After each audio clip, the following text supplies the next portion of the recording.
cet acte-là, nous pensons que ça va apporter, n'est-ce pas, un brin d'apaisement, que ce soit au sein des familles ou alors au sein des communautés au niveau du nord-ouest, sud-ouest, et même aussi la pression au sein, n'est-ce pas, du tribunal militaire. Quand nous l'avons dit, nous pouvons quand même aussi ajouter que le président de la République, qui dans son serment a dit qu'il va œuvrer pour la résolution de cette crise, devrait, n'est-ce pas, aller un peu plus loin dans le sens, n'est-ce pas, de discuter sur toutes les frustrations que ces administrés vivent, que ce soit au niveau du nord-ouest, sud-ouest, que ce soit au niveau de tout le Cameroun. Trois choses nous viennent à l'esprit. Vous savez, depuis que le REDAC a demandé et lui exhorte encore le président de la République, même si la mesure de désarmement, on l'a aussi saluée, mais nous pensons que les personnalités qui sont mises dans le comité pour le désarmement n'ont pas leur droit à être là. Nous exhortons le président de mettre en place la commission Vérité, Justice et Réconciliation. C'est cette commission-là qui va établir les responsabilités. Qui a fait quoi? Pourquoi on en est arrivé là? Et comment on peut se réconcilier entre nous-mêmes pour que, n'est-ce pas, la paix devienne une paix durable? Parce que ces jeunes-là, ces personnes-là vont être aujourd'hui mises en liberté. Quelles sont les mesures adéquates pour les accompagner pour qu'ils ne retombent peut-être pas si certains étaient, n'est-ce pas, manipulés? On l'a arrêté à Mbanga.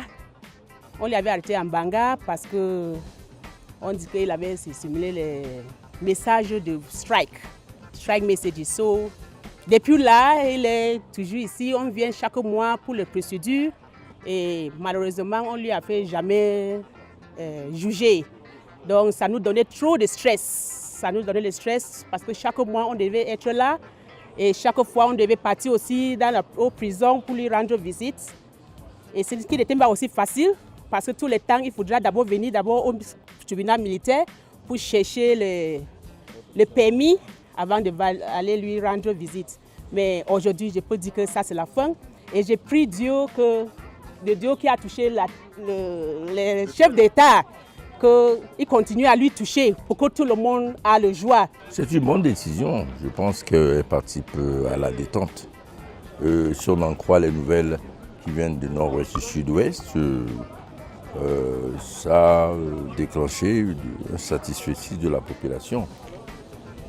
Ça participe à mettre en place les conditions de la solution politique totale de cette crise, qui est la crise du pays, même si elle concerne les populations du nord-ouest et du sud-ouest.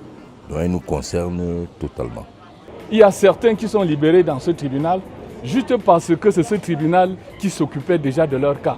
Il y a les autres juridictions militaires du pays qui vont s'occuper à constater l'arrêt des poursuites et libérer les autres personnes encore poursuivies, et telles que les noms la liste a été publiée, liste signée par le ministre chargé de la Défense.